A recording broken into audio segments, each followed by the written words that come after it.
Ay,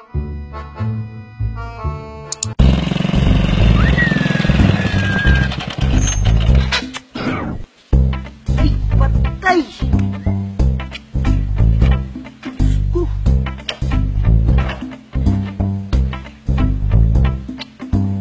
Problema ng motor na to.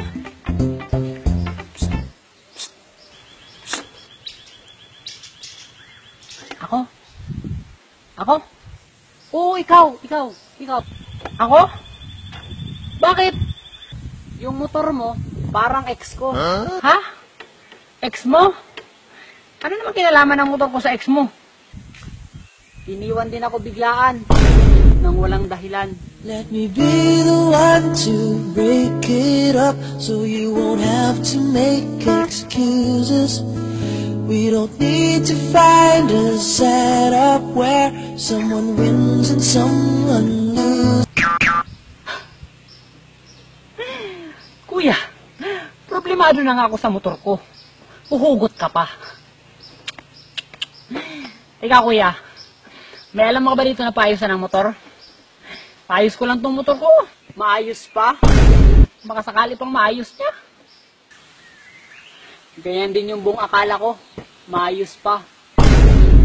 Pero mas pinili niyang maghanap ng iba kaysa maayos yung pinagsamahan naming dalawa.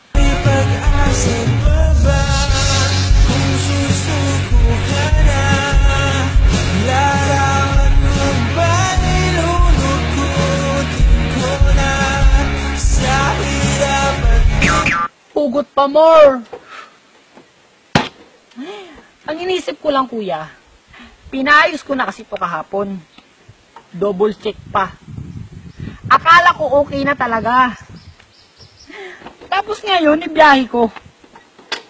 Akala ko talaga tatakbo na siya ng tama. Pero hindi pa pala. Parang salabyan. Paasa. Ha? Paano mo naman nasabi?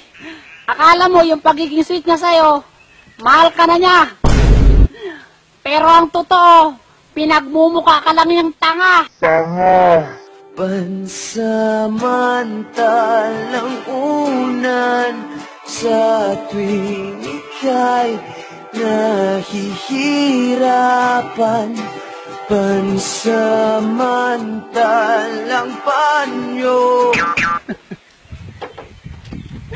Kunti-kunti na lang nung mayak na ako sa hugot mo.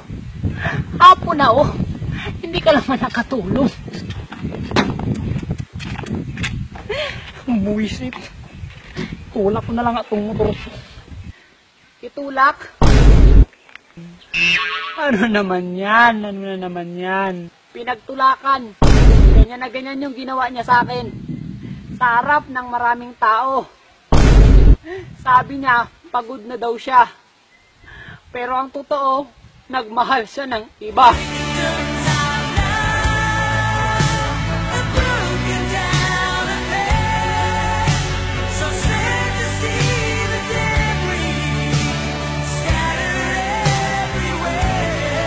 Buiset! Hugot pa more! Napikot! I've been watching.